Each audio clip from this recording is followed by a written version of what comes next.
Jay, let's talk a little guards, though. They beat the White Sox this weekend again, 2 out of 3. Yeah. And they continue to make this AL Central race quite interesting down the stretch. Jay, I know they lost yesterday, but when you look at this overall picture. You know what was crazy is they took 2 of 3, and Ramirez and Kwan were both ass. Yeah. Like, I mean, he gave us next to nothing. Cheeks. And all of a sudden, buns.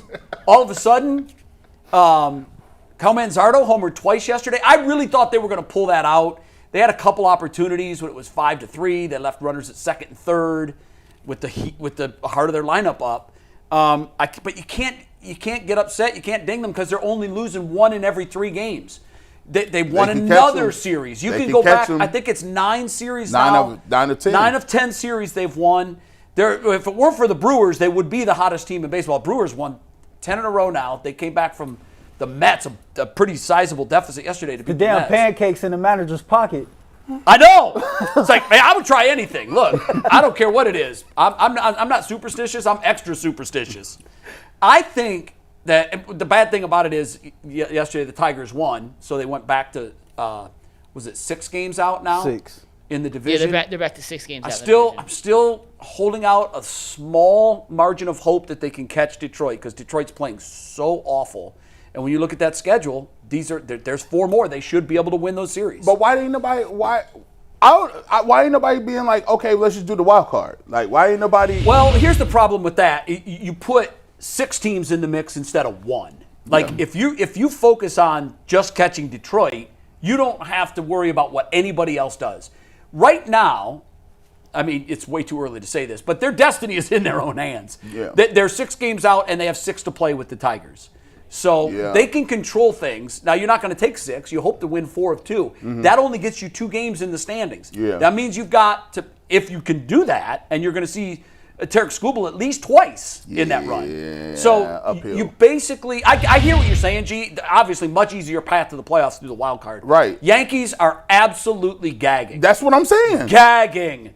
But there's so many teams that are stacked up there, you could pass the Yankees and someone could get you. Yeah. So I love their approach. Their approach is very simple. Let's just take this in bite sizes that we can handle. Series. Win the series. It's almost like they've won the first 2 games of a couple series. Not the Mets, they swept. But a couple of other series, they won the first 2. And it was almost like they took their foot off the gas in the 3rd game because they knew they had the series in the bag. Mm-hmm. I don't know if that's really the case, but to me, watching it felt like yesterday I didn't feel a sense of urgency, even though that was a very winnable game against a bad team. But I'm encouraged, man. I'm really encouraged. I'm mad because Kafis is as good as we thought he would be, and you'd say, well, why are you mad over that? You should be happy about that. Because we should have called him up a month sooner. Yeah, we could have been cooking. I remember the year they kept Frankie down so they could keep the extra year of his control. That. And they ended up missing the playoffs that year by a couple of games. You're going to tell me that calling Frankie up in April or even May couldn't have made the difference in 2 games? Yeah. He's Frankie Lindor. Same thing with Kafis. He has been lights out. And Bazzana might get a call up. You know, they just elevated a couple of guys to AAA. That's usually, you do that, and if they handle it well, then they could be September call-ups. So I haven't given up on the idea that we could see Bazzana for a stretch at the end of the season. And what makes it even look better is Kyle Manzardo. Even though they be playing with these at-bats, listen, we asked before. They said, well, the way the Guardians look at it, they got their analytics. Man, listen, man, if you squint hard enough, you can look at him saying he can hit 30 home runs. Yeah, he could still hit 30 this year. 30. That's what I'm saying. Oh, I thought you meant down the road. No. 30 right now. Hell, he hit 2 yesterday. So He's been in a stretch. If you get to a point where you can have a Kyle Manzardo and Kafis is looking good, you got Kwan and Ramirez. Now you got you're halfway home. You see? You got 4 solid bats. You see how these things work? And the other guys are hitting better, except, I don't know what Bo Naylor's doing. Real quick. This came to my head as you said that. And G said if you squint hard enough, you could see like the semblance of a good lineup. Yeah. And Jay said earlier, if you squint hard enough and based off some preseason results, and if Gabriel looks good in the game, you squint hard enough, maybe the Browns have a plethora of quarterback talent. They could. We're blind. Which one are you squinting harder at to get to a reality? I don't really need to squint that hard to see Manzardo hitting 30. No, I don't. Because he's No, I don't mean Manzardo. I mean the lineup as The a lineup whole. in a whole. Being a competent Guardians. G said if you look at Manzardo. Oh, yeah, no, listen. You see what I'm saying, Well, G? there's 4 pieces. There's 4. You need 6. If you have 7, you're a playoff team that can make a run.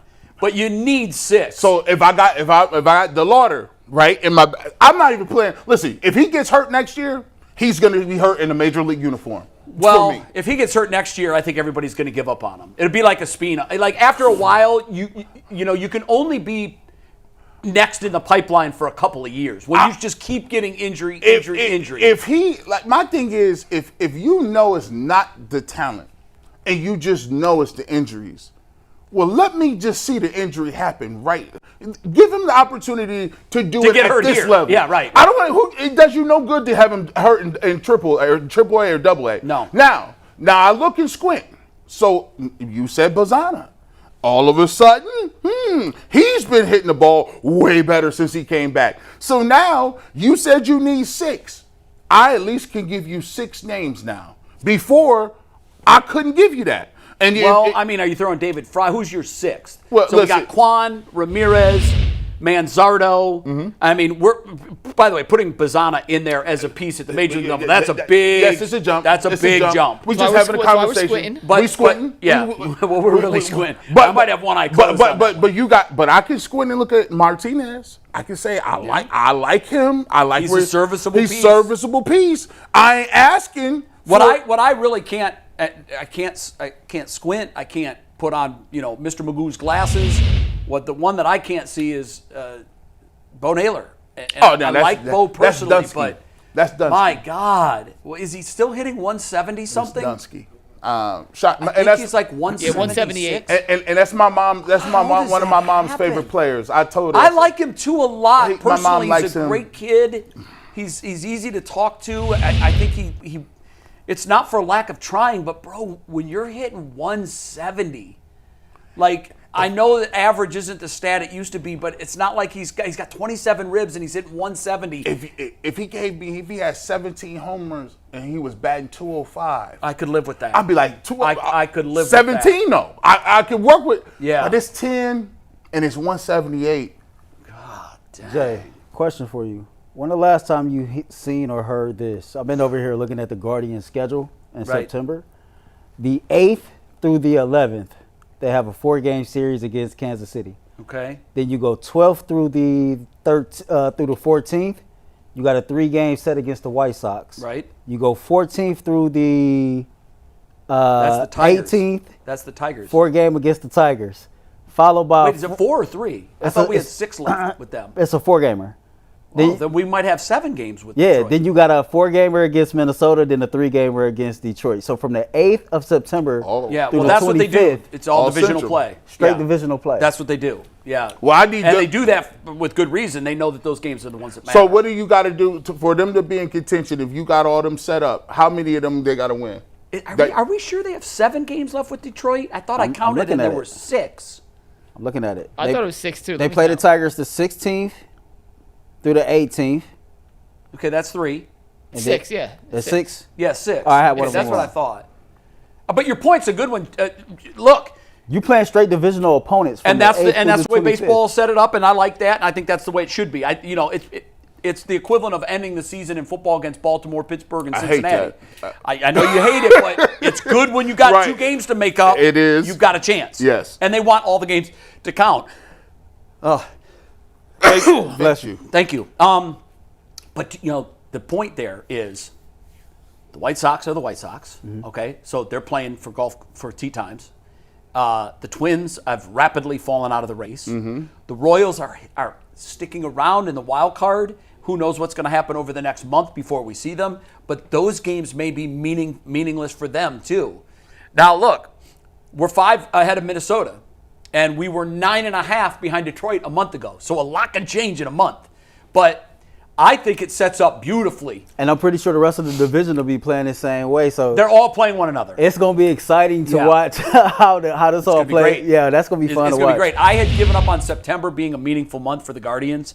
When they gonna be lost fun. 10 in a row and they were 15 and a half out, I'm like, Yeah, this is 15 and a half out is that's too big a Gonna be number. fun, yeah. And in a month, they clip 9.5 games off of that lead. You're going to find very few instances in August, September baseball where teams march 9.5 games in a month. I mean, two things have to happen. You've got to be red hot, and they've got to be awful. And that's exactly what happened. If we was to make the playoffs and the playoffs started right now, who's your ace for the Guardians?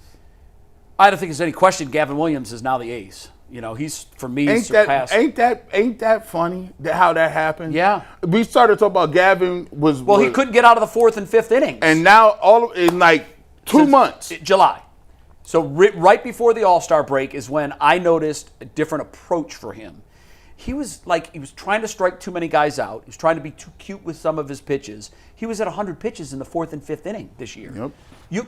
You're not helping your team because even if you win that game, you're taxing your bullpen every 5th day. You're throwing 3 or 4 arms out there. You can't do that.